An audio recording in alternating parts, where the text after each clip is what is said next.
കുഞ്ഞുങ്ങളെ റെസ്ക്യൂ ചെയ്ത പാമ്പ് പിടുത്തക്കാരി നമ്മുടെയൊക്കെ അഭിമാനമായ രാജി സ്വാഗതം ന്യൂസ് 3യിലേക്ക്. നമസ്കാരം. അപ്പൊ നമ്മൾ ആ വാർത്ത എല്ലാവരും കണ്ടത് വലിയ കൗതുകത്തോടെയാണ്, പേടിയോടെയാണ്. നമ്മുടെയൊക്കെ വീട്ടില് ഈ പാമ്പിനെ 1-2 പാമ്പിനെയൊക്കെ നമ്മൾ കാണുമ്പോൾ തന്നെ നമുക്ക് വിറയലാണ്. അപ്പൊ ഈ എത്ര 75 പാമ്പുകളെ രക്ഷപ്പെടുത്തുക, പാമ്പ് കുഞ്ഞുങ്ങളെ രക്ഷപ്പെടുത്തുക എന്നൊക്കെ പറഞ്ഞ അത്രയും ആളുകൾ ഇങ്ങനെ നോക്കിയിരുന്ന ഒരു വാർത്തയാണത്. എങ്ങനെയായിരുന്നു രാജേജി ആ ഒരു റെസ്ക്യൂവിനെ കുറിച്ച് പറയാം? എത്ര മണിക്കാണ് കോള് വന്നത്? എന്തായിരുന്നു അവർ പറഞ്ഞത്? സ്ഥലം? ട്രിവാൻഡ്രം ജില്ലയിലെ നന്ദിയോട് എന്ന സ്ഥലത്ത് നമ്മുടെ ഗ്രാമപഞ്ചായത്തിന്റെ സ്റ്റേഡിയം ഉണ്ട്. ഇതിനടുത്തൊരു വീട്ടില് ഒരു അണലിയുടെ കുട്ടിയെ കണ്ടു എന്ന് പറഞ്ഞൊരു കോൾ വന്നു. ഞാൻ ഉടനെ തന്നെ, എന്റെ വീട് അടുത്താണ്, ഒരു 4 കിലോമീറ്റർ വ്യത്യാസമുള്ള ഉടനെ തന്നെ ഞാൻ അവിടെ സ്ഥലത്തെത്തി. അവിടെ ചെന്നപ്പോ ഒരു കുഞ്ഞ് അണലി ജനിച്ചിട്ട് ഒരു 2 ആഴ്ചക്കകത്തുള്ള പ്രായം വരുള്ളൂ. അപ്പോൾ ഞാൻ അതിനെ റെസ്ക്യൂ ചെയ്തു. അതിനെ റെസ്ക്യൂ ചെയ്തിട്ട് വീടിന് ചുറ്റും ഒന്ന് സെർച്ച് ചെയ്തപ്പോൾ ഒരെണ്ണം കൂടി കിട്ടി. അപ്പോൾ അത് കഴിഞ്ഞിട്ട് തിരിച്ചു പോരാൻ മനസ്സ് വരണില്ല. കാരണം ഞാൻ അപ്പോഴേ ആ വീട്ടുകാരുടെ അടുത്ത് പറഞ്ഞു, ഈ 2 കുഞ്ഞുങ്ങളെ സൈസ് വെച്ച് നോക്കുമ്പോൾ അണലി ഇവിടെ എവിടെയോ പ്രസവിച്ച് കിടക്കേണ്ട ഒരു സമയമാണ്, പ്രസവിച്ച സമയമാണ്. ഏകദേശം ഒരു 1.5 ആഴ്ചത്തെ പ്രായം വരും. അപ്പൊ എന്തായാലും നമുക്ക്, ഞാൻ പോണതിന് മുമ്പ് ആ വീടിന്റെ സൈഡിൽ ഒരു 1.5 സെന്റ് പെരയുടെ ഉണ്ട്. ഒരു 1.5 സെന്റിനകത്തേ വരുള്ളൂ, കുറച്ച് ഏരിയ, മതിലിന് വെളിയിലാണ്. അപ്പൊ അതുകൂടെ ഒന്ന് നോക്കിയിട്ട് പോവാം എന്ന് വിചാരിച്ച് ഞാൻ അങ്ങ് പുറത്തേക്ക് ഇറങ്ങി. എന്റെ പൊന്നെ, അവിടെ ചെന്നപ്പോഴേക്കും അണലി കുഞ്ഞുങ്ങൾ ഇങ്ങനെ തത്തി കളിക്കുന്ന, ഓടിക്കൊണ്ടിരിക്കുന്നു. എവിടെയായിരുന്നു? ഈ വീടിന്റെ തൊട്ടടുത്ത്, വീടിന്റെ മതിലിന് വെളിയിൽ ഒരു കുറച്ച് മലക്കറിയൊക്കെ നടന്ന ഒരു ഏരിയ. അങ്ങനെ അവിടെ നിന്ന് പിടിച്ച് ആദ്യം പിന്നെ ഈ 2 പിടിച്ചു കഴിഞ്ഞാൽ പിന്നെ കണ്ണിപ്പെട്ടത് ഇഷ്ടം പോലെ ഉണ്ടായിരുന്നു. ഇഷ്ടം പോലെ എന്ന് വെച്ചാൽ രാവിലെ 9:30 വന്ന കോളാണ്. വൈകിട്ട് 6 മണി വരെ ഉണ്ടായിരുന്നു റെസ്ക്യൂ. ഒന്നിനെ പിടിക്കും അടുത്ത്. അപ്പൊ വീട്ടിലെ ഒരു പയ്യനുണ്ടായിരുന്നു, അവിടുത്തെ ആ മേഡവും മോനും മാത്രമേ ഉള്ളായിരുന്നു. അപ്പം അവന് മതിലിന്റെ മുകളിൽ നിന്നുകൊണ്ട് വാച്ച് ചെയ്യും, ചേച്ചി ഇതാ ഒരെണ്ണം പോണെന്താ ഒരെണ്ണം. അങ്ങനെ അതിനെ പിടിക്കുമ്പോ അടുത്തത്. പക്ഷെ അവനെ ഇങ്ങ് താഴെ ഇറക്കിയില്ല, ആരെ ഇറക്കിയില്ല. കാരണം എനിക്ക് ബൂട്ടും സേഫ്റ്റി ആയിട്ടുള്ള ജീൻസ് പാൻറ്റും ഒക്കെ ഉണ്ടായിരുന്നു. അപ്പോൾ ഞാൻ മാത്രം നിന്ന് റെസ്ക്യൂ ചെയ്ത് അങ്ങനെ പിടിച്ചു വന്നത് ആ സ്ഥലത്തിന് കുറച്ച് താഴെ ഒരു ചെറിയൊരു ഏരിയയും കൂടെ ഉണ്ട്. അവിടെ കുറച്ച് കല്ലടുക്കൊക്കെ ഉണ്ട്. അങ്ങനെ അവിടെ നോക്കി. അവിടെ ചെന്നപ്പോഴേക്ക് അവിടെ കാട് കയറി കിടക്കുകയാണ്, കുറച്ച് സ്ഥലമേ ഉള്ളൂ. ആ കിടക്കുന്ന പുല്ലിന്റെ മുകളിൽ തന്നെ ഈ അണലി കുഞ്ഞുങ്ങൾ തത്തിക്കളിച്ച സ്കിൻ ഷെഡ്, പുല്ലിന്റെ മുകളിലാണ്, ഇത്ര പൊക്കമുള്ള പുല്ലിന്റെ മുകളിൽ ഇങ്ങനെ സ്കിൻ ഷെഡ് ചെയ്ത ആ തൊലി ഉണ്ടല്ലോ, അതങ്ങനെ നിറഞ്ഞു കിടക്കണം. അത് കാണാൻ തന്നെ ഒരു രസമായിരുന്നു.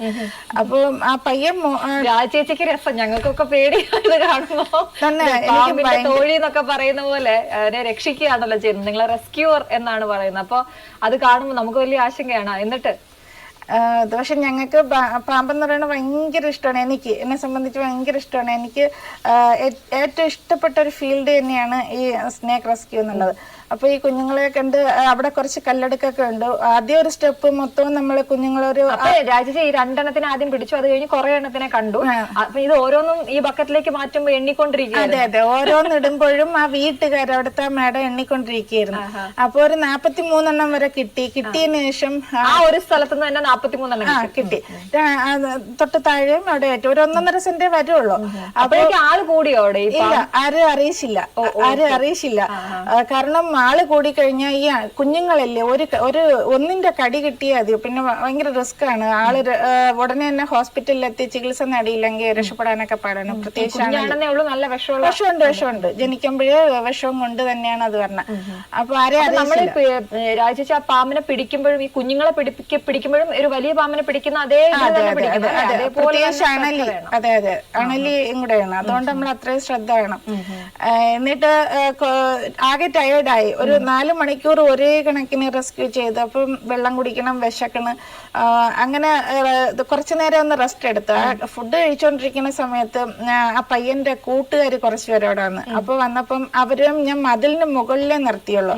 അപ്പൊ അവര് പറഞ്ഞു, ചേച്ചി ഇതാ ഒരെണ്ണം പോണെന്ന് പറഞ്ഞ് വിളിച്ചു. അങ്ങനെ ഞാൻ വന്ന് നോക്കിയപ്പോ ഫുഡ് കൈ പോലും കഴുകിയില്ല, ഓടി വന്ന്. കാരണം അത് എങ്ങോട്ടേലും മാറിക്കഴിഞ്ഞാൽ നമുക്ക് അതിനെ റെസ്ക്യൂ ചെയ്യാൻ പറ്റില്ല. ഓടി വന്ന് എടുക്കണേനെ വെച്ച് ഒന്നുകൂടി ആ വസ്തുവിലും മൊത്തത്തിൽ സെർച്ച് ചെയ്ത് അപ്പൊ 11 എണ്ണം വീണ്ടും കിട്ടി. അങ്ങനെ പല പ്രാവശ്യമായിട്ട് നമ്മളിതുപോലെ കുറച്ച് റെസ്റ്റ് ചെയ്ത് അപ്പൊ ഈ ഒളിച്ചിരിക്കണ അനക്കം ഇല്ലാതിരിക്കുമ്പോൾ ഒളിച്ചിരിക്കണ പാമ്പ് പുറത്ത് ഇറങ്ങി നടക്കാൻ തുടങ്ങും.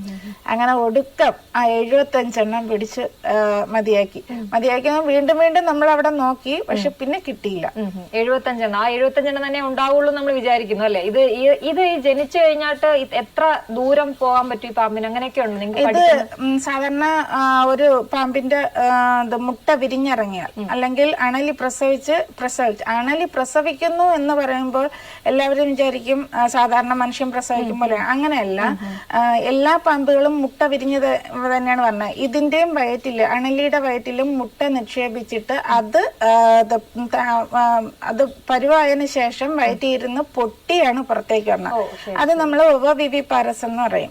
അപ്പൊ അങ്ങനത്തെ ആ പ്രക്രിയ നമ്മൾ പാമ്പുകളെല്ലാം മുട്ടയായിട്ട് ശേഷം മുട്ട വിരിയും. അതെ അതെ ഇത് വയറിൽ നിന്ന് തന്നെ മുട്ട പൊട്ടിയ ശേഷം കുഞ്ഞുങ്ങൾ വെളി വരും. നമ്മൾ പഠിക്കുന്നത് അല്ലെ, പ്രസവിക്കുന്ന പാമ്പ് അണലി, അങ്ങനെയാണ് നമ്മൾ പഠിക്കുന്നത്. വിഷമുള്ള പ്രസവിക്കുന്ന പാമ്പ് അണലിയും, വിഷമില്ലാത്തത് നമ്മൾ മണ്ണൂലി, സാൻഡ് ബോസ് എന്ന് പറയണത്, ഇരുത്തലമൊരി, അങ്ങനെയുള്ള അത് ഇത് വിഷമില്ലാത്തത്. അതിനുശേഷം ഞാൻ പറഞ്ഞ ആ റെസ്ക്യൂ കഴിഞ്ഞ് ഈ ആള് കൂടിയത് എപ്പോഴായിരുന്നു? ഇപ്പൊ നമ്മള് വാർത്തകളിലൊക്കെ ഇങ്ങനെ കണ്ടു, രാജേച്ചി ചിരിച്ചോണ്ട് ഇങ്ങനെ ബക്കറ്റൊക്കെ വെച്ച് നിൽക്കുന്ന 75 കുഞ്ഞു പാമ്പുകളുമായിട്ട്, അണലികളുമായിട്ട്. നമുക്കത് കാണുമ്പോൾ ചിലർക്കൊക്കെ ഇങ്ങനെ ദേഹത്തൊക്കെ വല്ലാതെ വരും അല്ലെ? അപ്പൊ എങ്ങനെയാണ് അത് ആ ഒരു ആൾക്കാർ കൂടിയതും? അത് എനിക്കൊരു യൂട്യൂബ് ചാനലുണ്ട്, സ്നേക്ക് രാജി എന്നാണ് എന്റെ യൂട്യൂബ് ചാനലിന്റെ പേര്. അപ്പൊ ഇപ്പോഴായിട്ട് തുടങ്ങിയതേ ഉള്ളൂ. അതില് ഞാൻ ലൈവ് ഇട്ടു. അപ്പൊ ആദ്യത്തെ പ്രാവശ്യം ഒന്നിനെ പിടിക്കുന്ന സമയത്ത് തന്നെ ലൈവ് ഇട്ടു. പിന്നെ ഇപ്പൊ 23, 43 അങ്ങനെ ആയപ്പോ 2-3 ലൈവ് വന്നപ്പം അവിടെ ആ ചുറ്റുവട്ടത്തുള്ളവരൊക്കെ അറിഞ്ഞു. അങ്ങനെയാണ് മീഡിയാസ് അവിടെ വന്നു, പത്രക്കാര് വന്നു. അപ്പൊ അങ്ങനെ എല്ലാത്തിലും അങ്ങനെ ആയി നിറഞ്ഞു. എന്താ ഈ സാധാരണ നമ്മള് ഇപ്പൊ നമ്മുടെ വാവച്ചേട്ടനാണ് നമ്മൾ എല്ലാവരും കണ്ടിരിക്കുന്നത്. വാവച്ചേട്ടന്റെ ഈ പാമ്പ് പിടുത്തത്തിലെ കൂടുതൽ കൗതുകങ്ങളൊക്കെ കാണിച്ചിരുന്നത്. പക്ഷെ സ്ത്രീകളുടെ കാര്യത്തിലേക്ക് വരുമ്പോൾ കേരളത്തിലെ ആദ്യത്തെ ഈ ഒരു രംഗത്തേക്ക് വന്ന വനിത രാജചേച്ചിയാണ് അല്ലെ? രാജചേച്ചി അങ്ങനെ ഒരു റെക്കോർഡും കൂടി ഉണ്ട് താങ്കൾക്ക്. ഒപ്പം ഇതിപ്പോ ഒരു റെക്കോർഡാണെന്ന് തോന്നല്ലോ അല്ലെ? അതെ അതെ. കേരളത്തിലോ ഇന്ത്യയിൽ എന്താണ്? കേരളത്തില് ഇതുവരെയും ഇത്രയും എണ്ണത്തിന് ഇത്രയും പാമ്പും കുഞ്ഞുങ്ങളെ 75 പാമ്പും കുഞ്ഞുങ്ങളെ റെസ്ക്യൂ ചെയ്യണത് ആദ്യമായിട്ടാണ് എണ്ണത്തിൽ. പിന്നെ ഇപ്പൊ ഞാൻ അറിഞ്ഞത് ഒറ്റ റെസ്ക്യൂല്. അതെ അതെ അതെ, ഒറ്റ റെസ്ക്യൂല്. ഇതിപ്പം ഒരമ്മയുടെ മക്കള് തന്നെ ആവാം. കാരണം 2 അണലി ഒരിടത്ത് തന്നെ പ്രസവിക്കുക എന്ന് വെച്ചാൽ 1 സെന്റ് 1.5 സെന്റ് ഒക്കെ ഉള്ളു. അവിടെ എന്തായാലും 2 അണലി പ്രസവിക്കത്തില്ല. മാത്രമല്ല വീട്ടുകാർ കണ്ടത് തന്നെയും തലേ ദിവസം ഈ വലിയ പാമ്പിനെ തലേ ദിവസം രാത്രി 1 മണിയൊക്കെ ആയപ്പോ പട്ടി കുരച്ച് അങ്ങനെ മുകളിൽ കെട്ടിയ പട്ടി ടെറസിലാണ് നടക്കുന്നത്. അപ്പൊ പട്ടി കുരയ്ക്കുന്ന കണ്ടിട്ട് വീട്ടുകാർ ഇറങ്ങി നോക്കിയപ്പോ ഒരു വലിയ സൈസ്, നല്ല സൈസുള്ള ഒരു അണലി. അതുപോലെ ഒരു അണലി ഇതുവരെയും കണ്ടിട്ടില്ല, ചാനലിൽ പോലും കണ്ടിട്ടില്ല എന്നാണ് അവരുടെ അഭിപ്രായം. അപ്പൊ അതിന് എന്നെ